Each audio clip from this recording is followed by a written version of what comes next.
Avec cette parole de la porte large et du chemin spacieux, nous avons vu hier qu'il peut y avoir des personnes qui désirent, certes, ce que le Seigneur Jésus a apporté sur la terre, la vie éternelle, en présence de Dieu, après cette vie sur la terre, mais ils n'acceptent pas le véritable itinéraire, ils ne l'empruntent pas. Le véritable itinéraire, c'était donc la porte étroite et le chemin resserré. Eh bien, nous allons voir dans un autre récit de l'Évangile quelque chose d'analogue. Un homme qui, lui aussi, voulait être sauvé, voulait la vie éternelle, et il n'acceptait pourtant pas de faire ce qu'il fallait faire pour être assuré de la vie éternelle. C'est le récit du jeune homme riche. Matthieu 19, verset 16. Et voici, un homme s'approcha et dit à Jésus, « Maître, que dois-je faire de bon pour avoir la vie éternelle ?» Il lui répondit, « Pourquoi m'interroges-tu sur ce qui est bon ? Un seul est bon. Si tu veux entrer dans la vie, observe les commandements. » Lesquels ? Lui dit-il. Et Jésus répondit, « Tu ne tueras point, tu ne commettras point d'adultère, tu ne déroberas point, tu ne diras point de faux témoignages, honore ton père et ta mère, et tu aimeras ton prochain comme toi-même. » Le jeune homme lui dit, « J'ai observé toutes ces choses. Que me manque-t-il encore ?» Jésus lui dit, « Si tu veux être parfait, va, vends ce que tu possèdes, donne-le aux pauvres, et tu auras un trésor dans le ciel.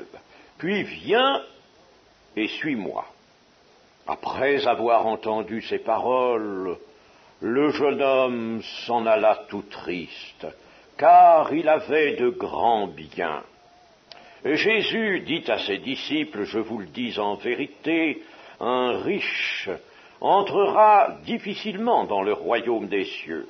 Je vous le dis encore, il est plus facile à un chameau de passer par le trou d'une aiguille qu'à un riche d'entrer dans le royaume de Dieu. » Les disciples ayant entendu cela furent très étonnés et dirent, « Qui peut donc être sauvé ?» Jésus les regarda et leur dit, « Aux hommes, cela est impossible, mais à Dieu tout est possible. » Amen. Amen. Voici donc ce jeune homme, et nous savons que, en faisant la somme des récits sur cette visite rendu au Seigneur Jésus, nous savons que ce jeune homme riche, Jésus l'avait considéré avec un sentiment d'affection. Il vient vers Jésus-Christ pour lui poser cette question, « Que dois-je faire de bon pour avoir la vie éternelle ?» C'est bien sûr une excellente question. C'est même la seule question qui importe, qui compte, qui doit toujours compter pour des hommes réfléchis, des hommes sages, des hommes qui ont la foi. La question est certes la question principale, avoir la vie éternelle. Mais derrière cette question, chez ce jeune homme riche et celui qui questionne Jésus, il y a une idée qui est déjà fixée Que cherche-t-il exactement, ce jeune homme? Est-ce que il cherche très sincèrement la voie qui mène à la vie éternelle? En réalité, son idée est déjà fixée, orientée. Il cherche une règle morale meilleure, plus sûre, qui lui garantirait la vie éternelle. Il veut s'entretenir avec lui de ce grand sujet, mais il n'a pas du tout dans la pensée de rechercher un ordre divin qui le lierait à ce Seigneur, à ce bon maître qu'il a devant lui, qui le lierait sans retour. Ça, non, il n'a pas du tout envisagé cela, pas du tout. Une règle morale serait elle-même sévère. Il l'accepterait. Il a pensé à cela. Il est venu avec cette idée arrêtée que le bon maître allait lui dire, eh bien, tu es israélite, tu as fait déjà quelques bons pas, tu es en bonne position, tu appartiens à ce peuple élu, il te faut encore peut-être faire ceci. Vous savez que c'était toujours la préoccupation des Juifs. Que faut-il faire pour être sauvé, pour avoir la vie éternelle? Et le Seigneur leur dira, l'œuvre que vous avez à faire, c'est de croire en celui que Dieu a envoyé vers vous. Il veut donc s'entretenir avec Jésus. Il ne pense pas du tout qu'il lui faudrait se donner lui-même, mais ce qu'il pense, c'est qu'il aura peut-être quelque chose de nouveau à envisager, à faire. Il lui faudra peut-être, sur certains points, modifier un peu sa vie. Le Seigneur lui dit, « Pourquoi m'appelles-tu bon ?» Ceci dans Marc. « Pourquoi m'appelles-tu bon? Il n'y a de bon que Dieu seul. » Le jeune homme venait vers le bon rabbi, le bon maître, et le voici soudain en présence de Dieu. Il a compris, il a saisi ce que le Seigneur lui dit. « Pourquoi m'appelles-tu bon ?»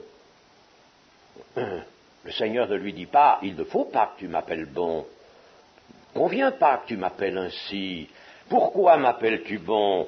Il n'y a de bon que Dieu seul. » Ce qui implique, ne comprends-tu pas en présence de qui tu te trouves maintenant? Tu m'appelles bon. Tu as raison de m'appeler bon, mais il faut que tu saches pourquoi tu m'appelles bon. Ce n'est pas parce que je suis un rabbi. C'est parce que je suis Dieu, c'est parce que Dieu est devant toi.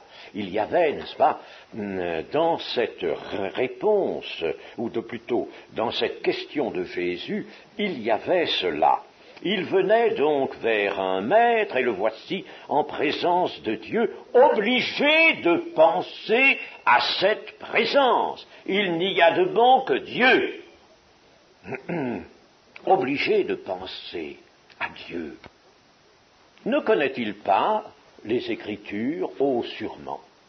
En bon Israélite qu'il est, qui, il le dira, a observé toutes ces choses, tout ce que le Seigneur lui rappelle, il connaît certainement la parole. Et il ne peut pas manquer de connaître ceci, car ainsi parle l'Éternel à la maison d'Israël. « Cherchez-moi, et vous vivrez. Ne cherchez pas Bethel, n'allez pas à Gilgal, ne passez pas à Beersheba, car Gilgal sera captif et Bethel anéanti. Cherchez l'Éternel, et vous vivrez. Craignez qu'il ne saisisse comme un feu la main de Joseph, et que ce feu ne la dévore sans personne à Bethel pour entendre. » N'allez pas à ces lieux célèbres en Israël, Bethel, Gilgal, Beersheba. N'allez pas chercher partout les lieux de la terre. Ce que vous désirez vivre, vous voulez la vie, une vie assurée, une vie que Dieu va vous garantir. Alors c'est pas la peine d'aller courir le monde, ce n'est pas la peine, les lieux les plus célèbres ne vous apporteront absolument rien. Cherchez l'Éternel et vous vivrez. Voilà des choses qui ne sont pas passées et qui déjà étaient dites au peuple d'Israël. Et le jeune homme riche ne pouvait pas ignorer ce passage que nous venons de lire et qui est dans le prophète Amos au chapitre 5. Alors pourquoi questionne-t-il sur ce qu'il ne peut pas manquer de savoir déjà? Pourquoi questionne-t-il? Dieu ne l'a pas laissé dans l'ignorance. Recherchez le bien et non le mal afin que vous viviez, et qu'ainsi l'Éternel, le Dieu des armées, soit avec vous. C'est encore dans le chapitre 5 d'Amos, et cette fois-ci au verset 14. Recherchez le bien et non le mal, afin que vous viviez, et qu'ainsi l'Éternel, le Dieu des armées, soit avec vous. Recherchez l'Éternel et vous vivrez. Il faut que l'Éternel soit avec vous. Voilà l'accent, voilà la chose essentielle. Le bien, c'est ce que Dieu veut. Et c'est ce que Dieu fait. Dieu ne peut faire que le bien, c'est ce qu'il veut pour ses créatures, les hommes, mais l'idée du bien que les hommes peuvent se donner à eux-mêmes, d'un bien abstrait, humainement conçu, est tout à fait fausse. Cette idée du bien venant de l'homme lui-même n'est pas juste. Il faut que la notion du bien vienne de Dieu lui-même. Nous savons ce qui s'est passé dans le jardin d'Éden, cet arbre de la connaissance du bien et du mal. Avant d'en manger le fruit, l'homme et la femme avaient en eux la notion complète du bien. Ils avaient, pourrait-on dire, la plénitude de la connaissance du bien et toutes les aptitudes, rien que des aptitudes en vue du bien. Ils n'avaient que cela. Ils ne connaissaient pas pratiquement le mal. Ils vont le connaître en mangeant le fruit. Je voudrais lire ici, dans le Lévitique au chapitre 18 et au verset 5, « Vous observerez mes lois et mes ordonnances. L'homme qui les mettra en pratique vivra par elles. Je suis l'Éternel. » Vous observerez mes lois et mes ordonnances, les lois de la vie. L'homme qui les mettra en pratique vivra par elles. Je suis l'Éternel. Et le Seigneur va lui dire, si tu veux entrer dans la vie, observe les commandements. Et sur la demande du jeune homme, lesquels le Seigneur Jésus lui en énumère plusieurs. Mais pourquoi le jeune homme demande-t-il lesquels? Il connaît les commandements de Dieu, il les connaît sûrement puisqu'il va dire tout à l'heure, j'ai observé toutes ces choses. Je ne suis pas étonné que tu me dises ça, je connais bien cela, à telle enseigne que j'ai observé, j'ai suivi tout cela. Il les connaît donc bien. Pourquoi demande-t-il lesquels? Vous voyez qu'ici, il y a quelque chose et qui n'est pas droit dans la pensée, dans le cœur de ce jeune homme. Ici, Satan apparaît. Nous avons déjà dit qu'il n'était pas nécessaire d'être un homme d'une méchanceté signalée, un homme terrible pour être l'instrument de Satan. On peut, dans le cours de sa vie, tout à coup se faire l'instrument de Satan, si l'on ne prend pas garde, comme Pierre, comme c'est arrivé à Pierre. Donner avantage à Satan. Eh bien, on peut lui donner avantage aussi dans son propre cœur, dans sa pensée. Oui, le jeune homme riche connaît bien ses commandements, il n'avait pas besoin de demander lesquels, mais en demandant lesquels, il compose, il se donne du temps, il feinte un peu avec le Seigneur, il feinte. Que l'homme naturel se questionne au sujet des commandements ou de la parole de Dieu, eh bien, cela, on peut le dire, vient en ligne droite de la chute en Éden. La chute en Éden, où vous savez, il y a eu cette parole, Dieu a-t-il réellement dit? Dieu a-t-il réellement dit? Oh, c'est une parole terrible, une parole charnière de ce qui s'est passé en Éden. Dieu a-t-il réellement dit?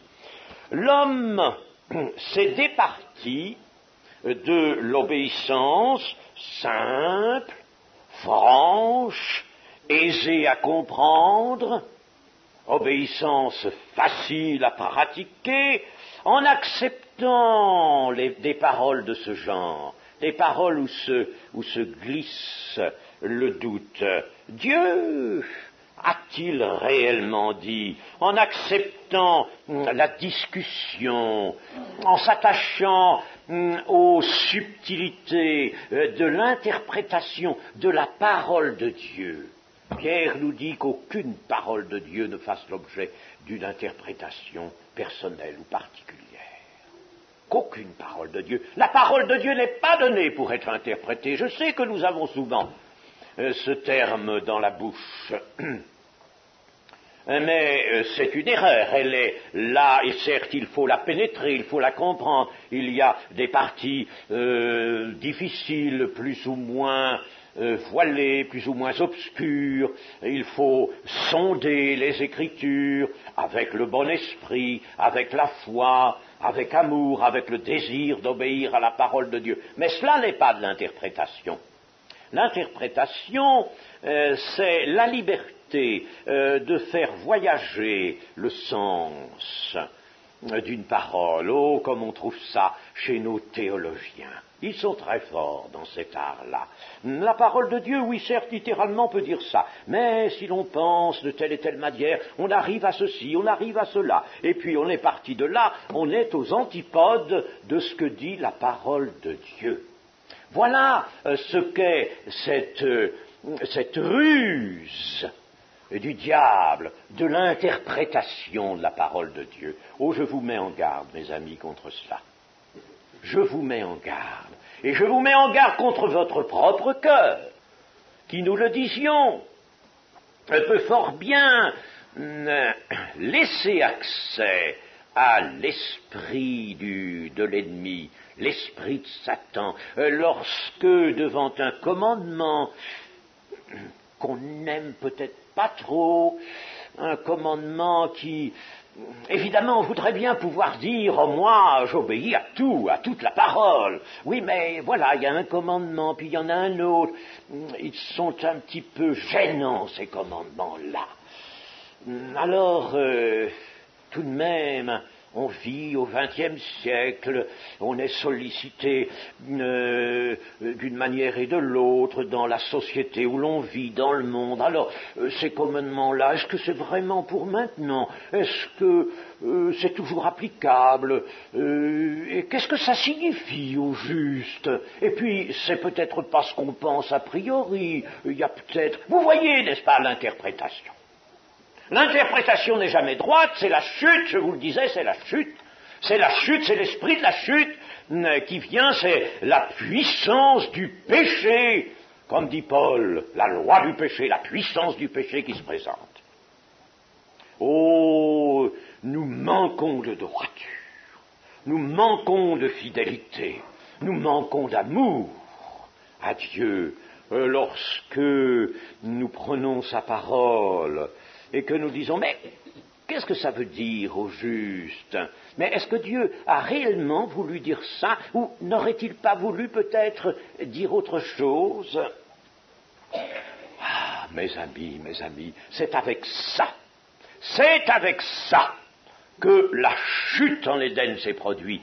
C'est avec ça que l'humanité est entrée dans cette affreuse et terrible tragédie et que tous les maux se sont abattus sur elle. C'est avec ça, avec cette parole-là, Dieu a-t-il réellement dit? Interprétons, voyons les nuances. Chers amis, une parole dit quelque chose. Et le Saint-Esprit est là pour nous conduire dans toute la vérité et nous montrer le sens véritable de la parole si nous sommes droits, si nous sommes sincères. On ne peut pas feinter et être fidèle. Ce n'est pas possible. L'homme, en mangeant le fruit de l'arbre de la connaissance du bien et du mal, est entré dans cette connaissance, entré d'une manière pratique dans cette connaissance, c'est-à-dire qu'il n'avait pas du tout la pratique du mal. Il avait unilatéralement la pratique du bien. Il entre dans ces possibilités nouvelles. Voilà un ensemble, leurs yeux en effet, à Ève et à Adam, se sont ouverts et ils ont entrevu toutes sortes de choses. Comme nos philosophes aujourd'hui, nos écrivains, nos éducateurs dévoyés, pervers, entrevoient des choses et ils disent « Ah, on pourrait faire ceci, on peut faire cela ». On peut introduire cela. Jusque-là, il y avait quoi? Des lois morales. Oh, il y avait les lois religieuses, comme on dit, qui empêchaient ça. Mais non, regardez, on peut faire ça. Et pourquoi ne ferait-on pas ça? Et aujourd'hui, on attaque, quoi donc? Mais la famille. Pourquoi cette famille? D'où ça vient-il, cela? Mais nous n'avons pas besoin de ça. On attaque aussi le vêtement. Pourquoi pas le nudisme?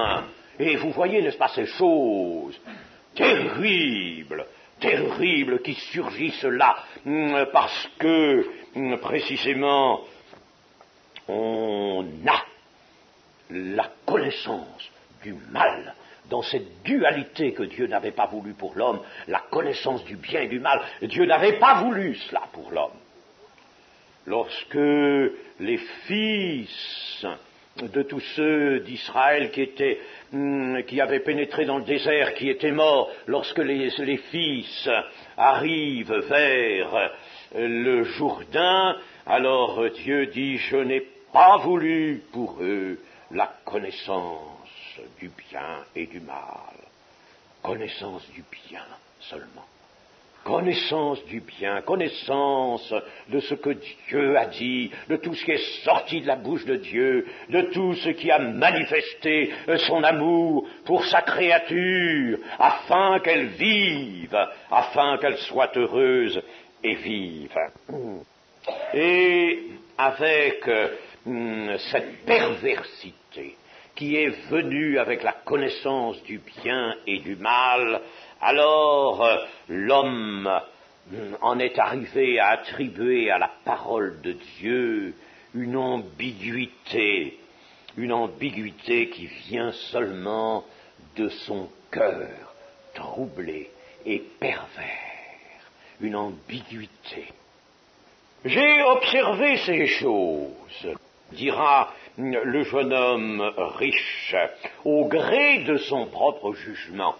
Il a observé ces choses. Il ne s'informe pas de savoir si Dieu est d'accord avec cela. Il sait que Dieu sonde les reins, les cœurs et les reins. C'est assez souvent proclamé dans l'Ancien Testament cela. Mais non, il se contente de son jugement. J'ai observé ces choses. Et là, le jeune homme se révèle vraiment être l'homme dans le péché dissimulé, le péché qui est là encore au fond du cœur. Il se révèle être cet homme de la chute. La loi, il l'envisage. La loi, les commandements de Dieu il les envisage en homme qui a le pouvoir de décider du bien et du mal.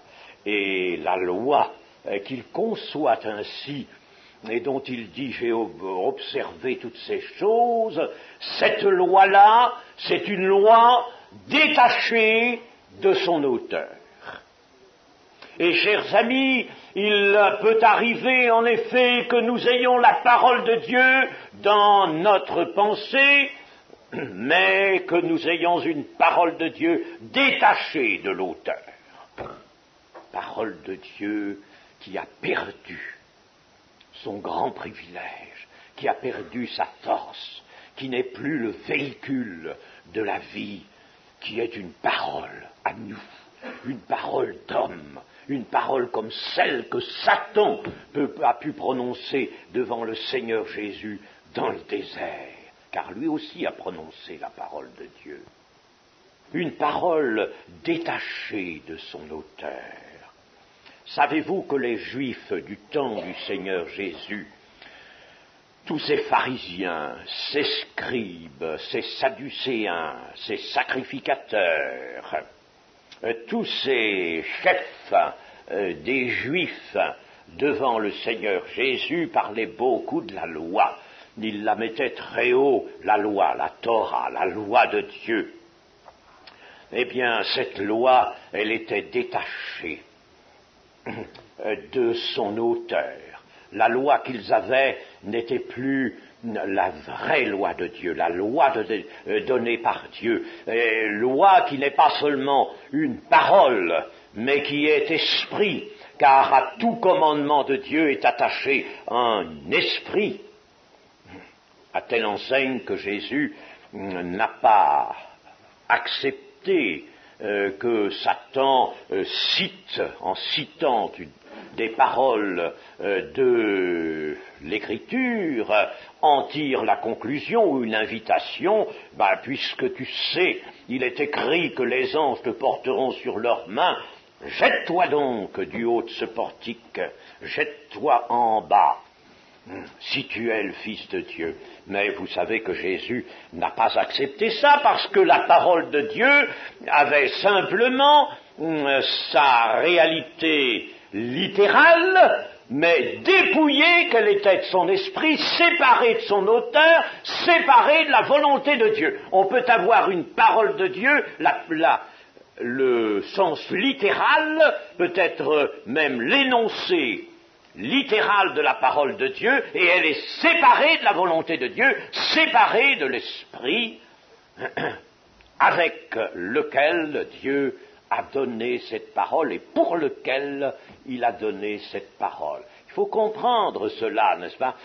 Si je prends une parole dans la Sainte Écriture et que cette parole me touche et que je me sente invité à faire entrer cette parole dans la pratique de ma vie, de mon existence, eh bien, il faut que je sache, il faut que j'ai en mon cœur la connaissance de l'esprit avec lequel Dieu a donné cette parole. Sans quoi je risque d'en faire une contrefaçon, une affreuse contrefaçon, d'en faire peut-être une parole de Satan, je la mettrai en application tout à la satisfaction de l'ennemi et non pas à la satisfaction de Dieu. C'est quelque chose cela, prendre la parole de Dieu et s'en servir à faux, à tort, sans l'Esprit de Dieu. Et c'est ce que faisait ici ce jeune homme. C'est pourquoi son cas est intéressant. Son cas est très intéressant. Il faisait cela. Il venait avec cela. Et il avait un désir vrai de connaître le chemin assuré, un chemin peut-être plus assuré pour aller à la vie éternelle.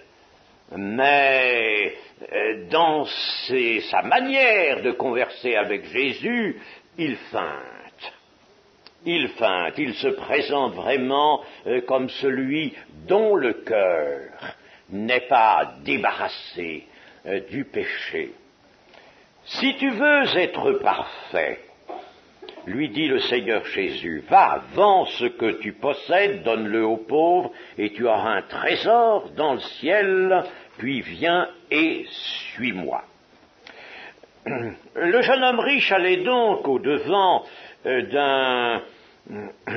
d'une conversation. Il aurait bien aimé que l'on s'entretienne ensemble, ce bon maître et lui, sur la voie qui mène à l'éternité, qu'on en discute. Il aurait bien voulu connaître un avis venant de ce bon maître.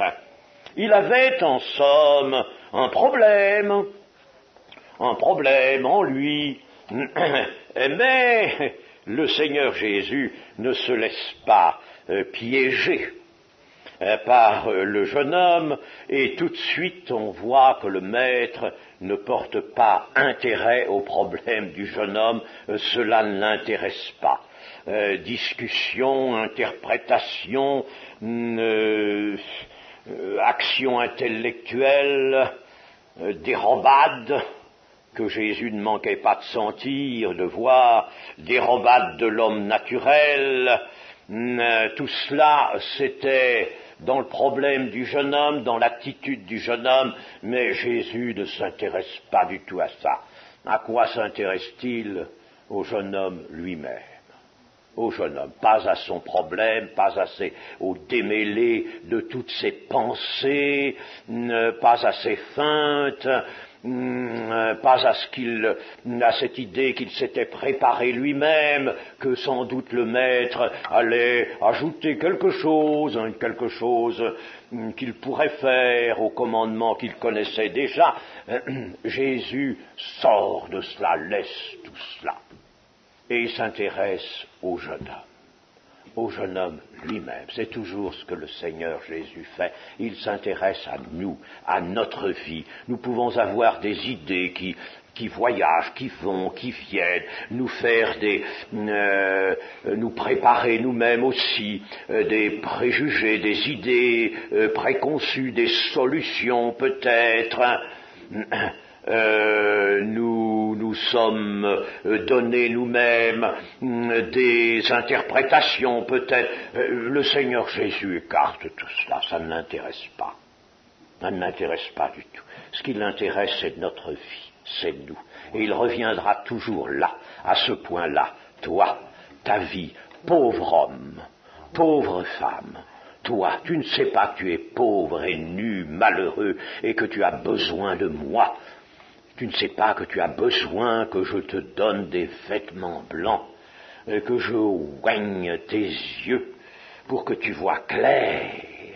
C'est à toi, c'est à la vie de celui qui est en sa présence qu'il s'intéresse.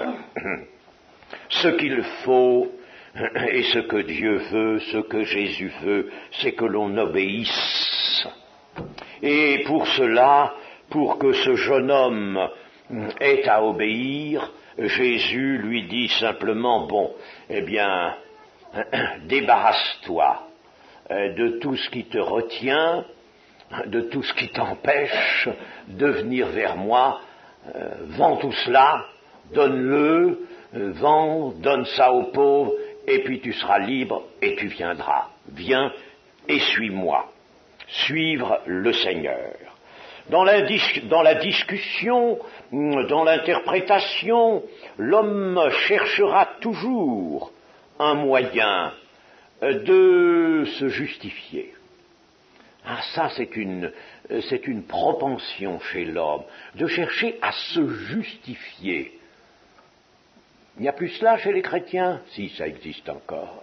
Et il vaut mieux s'en débarrasser, je vous assure. Écoutez, dans la plupart des entretiens que j'ai pu avoir avec des chrétiens, et cela sur pas mal d'années, eh bien, j'ai toujours constaté cela et j'ai toujours buté là-dessus les personnes à qui je disais, eh bien, voilà, en vous, il y a sans doute ceci, cela qui ne va pas.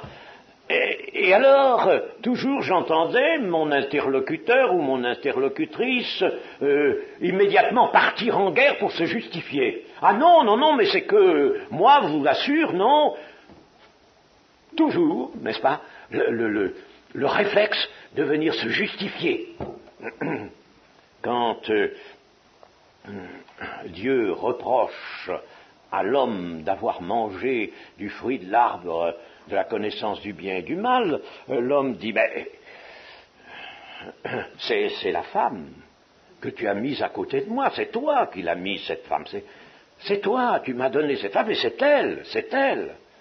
Et puis quand Dieu vient vers la femme et lui dit, pourquoi as-tu fait cela? C'est le serpent, c'est jamais soi. C'est jamais soi. On se met toujours en dehors, se justifier.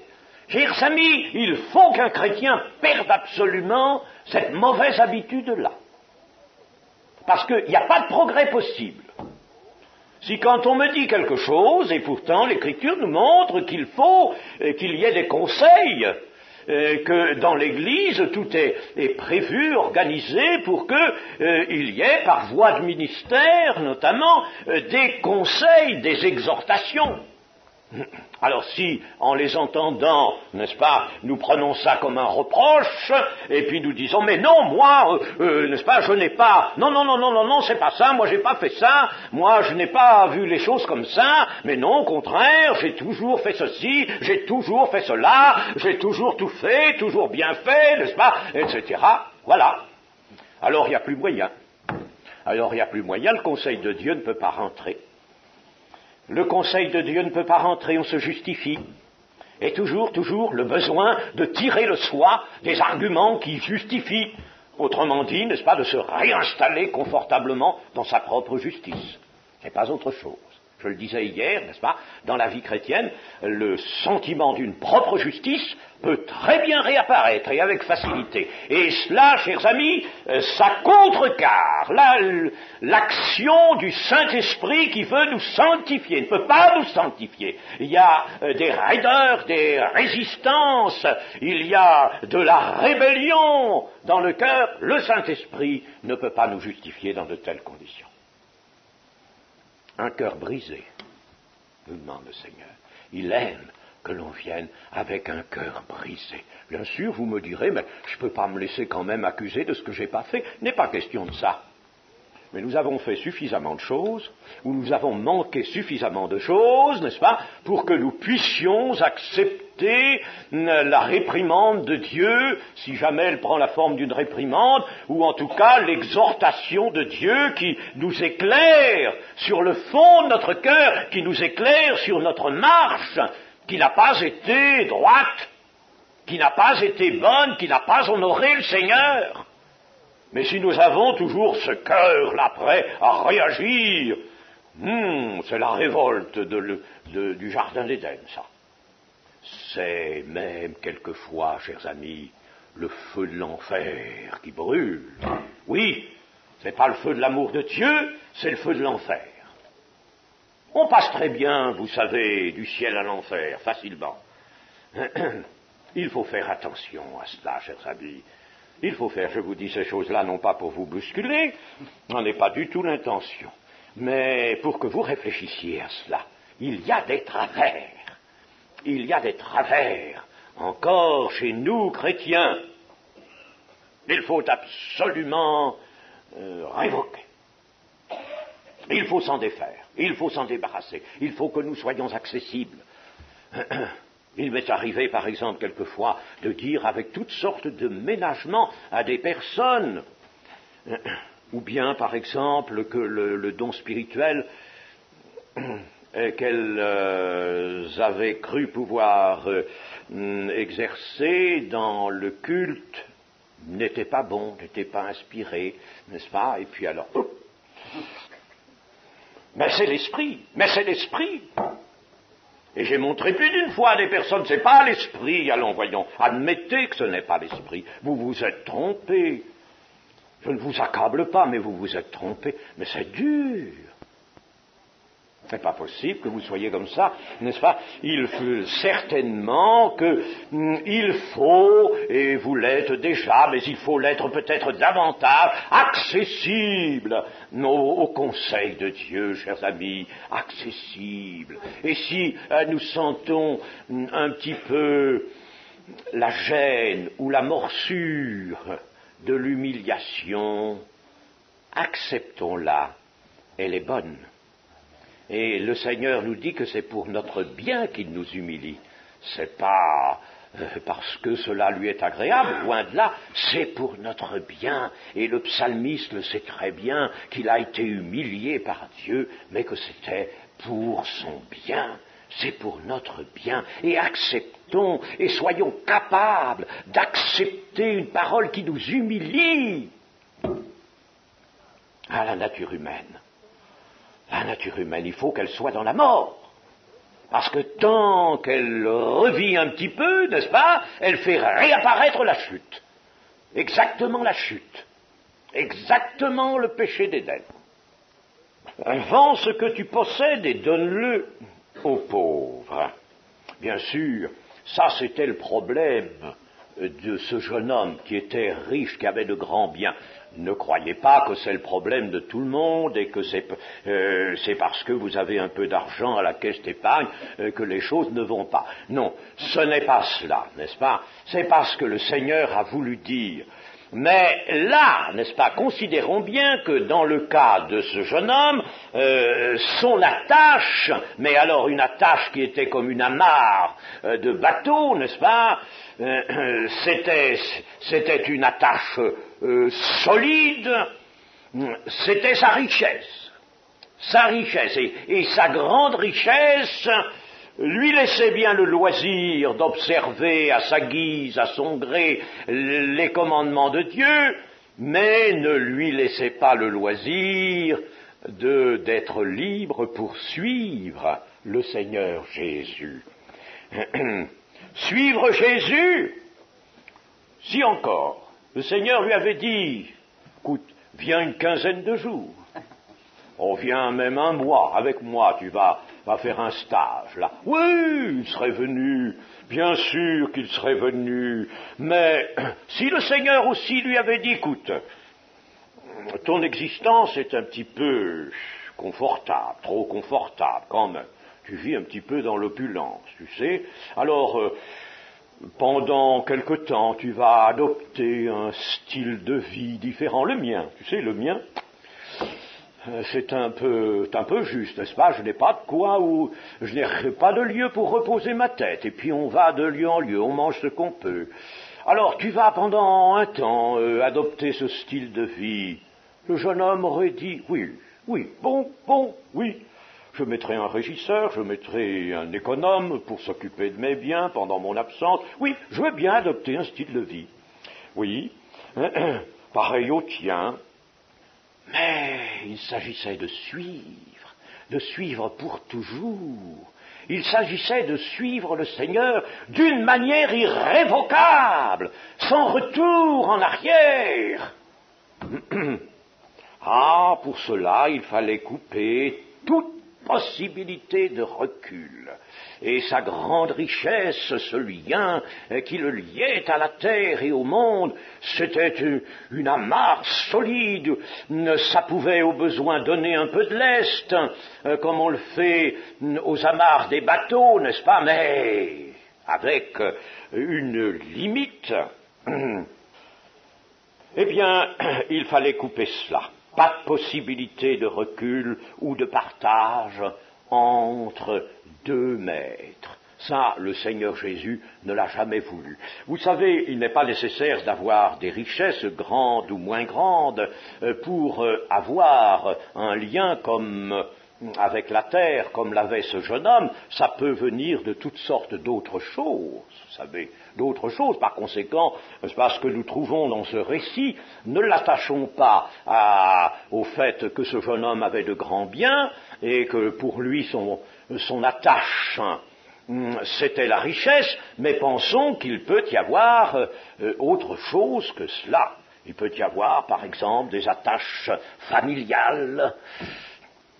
qu'on ne peut pas briser. J'ai connu divers cas comme ça, une femme par exemple qui était tout près du baptême, qui allait le prendre, qui avait bien suivi, qui se sentait véritablement visitée en elle, dans son cœur, appelée, et puis elle reçoit une lettre de sa fille qui lui dit « Maman, si tu fais cela, ce sera fini entre nous, tu ne nous verras plus et tu ne verras plus tes petits-enfants. » Elle est venue tremblant, pleurant avec cette lettre en me disant « Lisez cela. » Oui, j'ai lu, oui. Alors, que faut-il faire? Eh bien, je dis, il faut continuer d'aller vers le Seigneur Jésus. Mais ça va rompre, ça va casser. Ça ne fait rien, laissez faire. Remettez cela à Dieu. Ah non, je ne peux pas. Et elle est repartie. N'est-ce pas? Vous voyez, ça peut être un lien comme celui-là, ça peut être toutes sortes d'autres choses. Ça peut être une question professionnelle, par exemple, n'est-ce pas? Une profession qu'on ne veut pas lâcher, par exemple. Ça peut être une idole, une autre idole. Ça peut être un tas de choses qui nous lient au monde ou à la terre, et des liens tels qu'il faut absolument les briser pour suivre le Seigneur Jésus. Donc, pas de partage. C'est ainsi que Jésus aime, que Dieu aime, et vous ne ferez pas les choses autrement. Jésus aime comme cela. Il aime en Dieu jaloux qu'il est, en Dieu exclusif qu'il est. C'est pas la peine d'essayer d'amadouer ça, n'est-ce pas, cette parole-là, elle est absolue.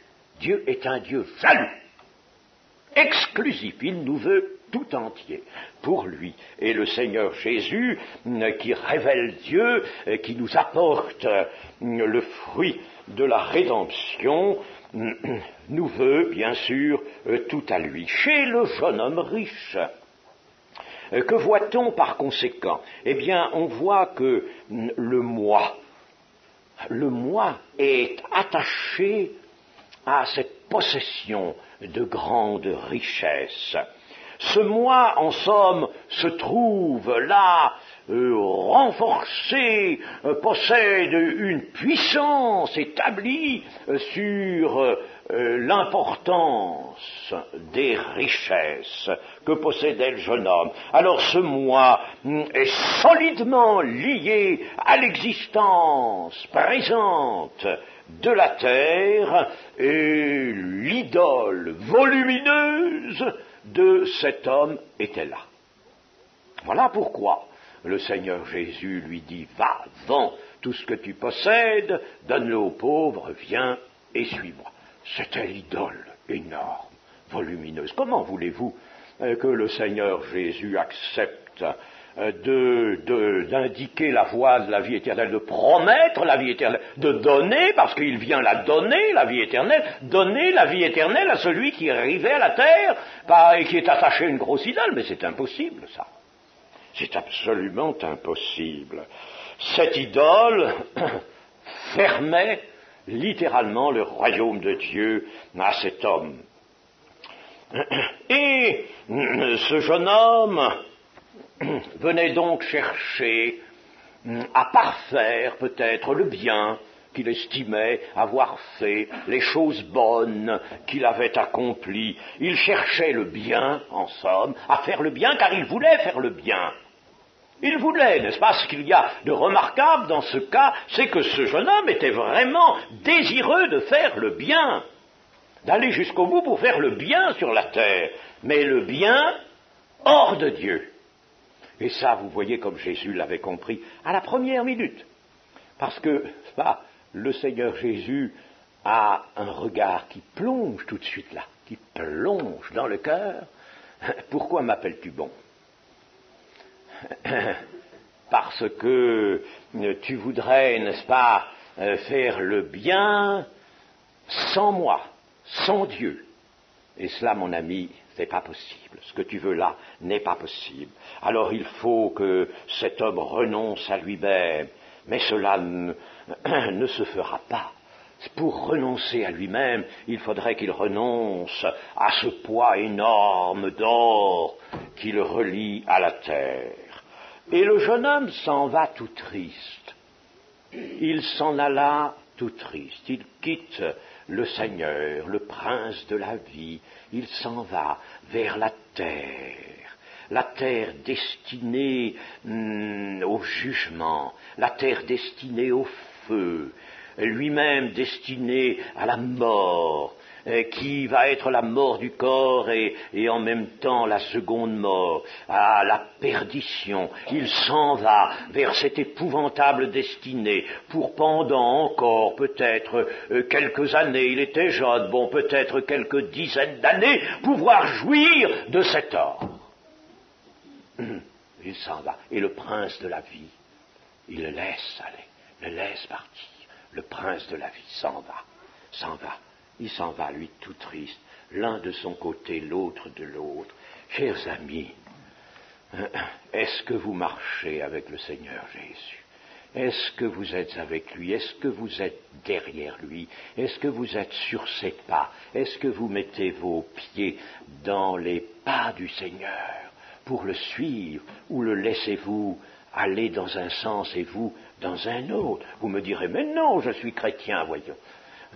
Attention, nous sommes là pour reconsidérer ensemble ce que doit être une véritable vie chrétienne dans laquelle on marche vers la cité de Dieu, vers la vie éternelle.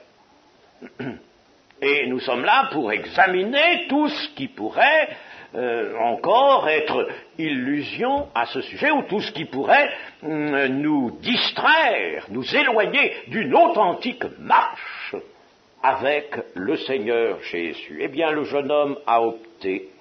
Il n'y avait pas en son cœur un désir. Il avait bien le désir, comme je l'ai dit, de la vie éternelle, mais pas un désir indépendant de ce qu'il avait déjà dans le cœur, cet attachement à ses richesses et des idées qu'il s'était faites lui-même, de réaliser le bien en dehors de Dieu. Et c'était le propre des Juifs, ça, surtout au moment de Jésus, n'est-ce pas? Ils croyaient faire le bien, mais en dehors de Dieu. Il le faisait en dehors de Dieu. Il s'était construit une espérance personnelle. La vie éternelle, il la voulait. Mais après avoir ménagé les brillants avantages de son existence présente, il voulait la vie éternelle conditionnellement. Alors il s'était construit une espérance personnelle, vivre dans le bien-être, vivre entouré de cette sécurité que lui procuraient ces vases, car à ce moment-là, les trésors étaient dans des vases, non pas dans des coffres-forts. Alors, il aimait de temps en temps aller dans les pièces de sa vaste maison, regarder les vases, donner un petit coup de pied, ça sonne bien, ça. Et il avait le cœur, en fait, le cœur rassuré de cela. Alors, il voulait vivre dans le bien-être, entouré d'une fortune opulente, et en même temps, certes, continuer d'être un Israélite consciencieux, d'observer les préceptes de la loi de Moïse, selon la conception courante, la conception de ces messieurs, les grands maîtres de la religion.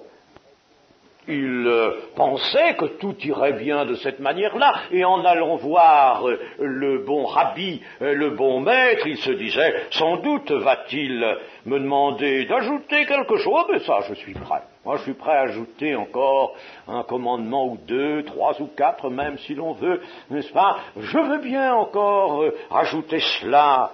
Ainsi, je me compose une existence, une vie. J'ai ménagé la vie sur la terre, elle est bien gagée, j'y trouve de bonnes assurances jusqu'au moment, hélas, où il faudra que j'abandonne la terre, mais j'ai encore le temps, je suis jeune, donc j'ai tout cela. Et puis, je veux tout de même, n'est-ce pas, je pense que la position religieuse, la position du juif est très bonne, je suis dans le peuple élu, je désire la vie éternelle, tiens, voici un prophète venu de Dieu, on va le consulter. Que va-t-il nous dire de plus ?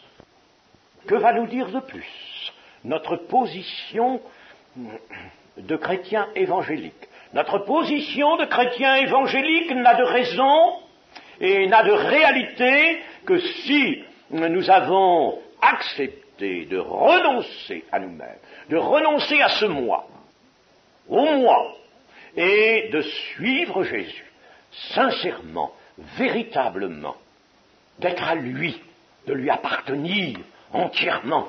On ne peut pas appartenir à moitié, ou même pour les 3/4, lui appartenir entièrement.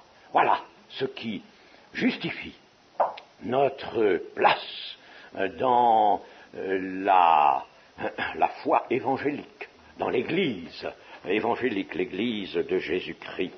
Eh bien, l'espérance du jeune homme est mise en pièces par le Seigneur Jésus, qui dit en somme non à une telle espérance. Vends tout ce que tu as, donne-le aux pauvres, viens et suis-moi. Voilà le non. Coupe ça et puis viens. Et la communion avec Jésus, il fallait qu'elle ait pour prix ce sacrifice du moi. Et toujours maintenant, la communion avec la communion authentique, délicieuse, merveilleuse, magnifique avec le Seigneur Jésus sera au prix d'un renoncement à soi. Celui qui veut venir après moi, qu'il renonce à lui-même, qu'il se charge chaque jour de sa croix et qu'il me suive. Et ce n'est pas difficile. Et ce n'est pas une chose ingrate non plus. Les commandements du Seigneur ne sont pas pénibles si nous faisons vers lui avec foi, si nous faisons ce qu'il nous dit entièrement et continuons et persévérons pendant notre marche chrétienne, nous ne savons pas combien de temps elle durera, persévérons en cela, en cette communion avec le Seigneur Jésus. Le jeune homme avait donc une existence garantie essentiellement par sa richesse et il ne peut pas accepter, il aurait bien voulu, même s'il avait fallu vénérer le maître, ah oui, il aurait été prêt à vénérer ce maître. Si ce maître lui avait dit, tu viendras de temps à autre, et puis tu te prosterneras, tu me vénéreras, il aurait été prêt à le faire. Mais à lui obéir, non. Il dit non à l'obéissance. Et chers amis, pour nous, il n'est pas de problème difficile, il n'est pas de problème insoluble. Il n'y a qu'une chose, une seule chose, maintenant que nous sommes au Seigneur, que nous sommes entrés dans la maison, que nous avons reçu ce pouvoir qui nous a donné la possibilité de devenir enfants de Dieu, il n'y a plus qu'une chose, de tout notre cœur, avec tout notre amour, obéir.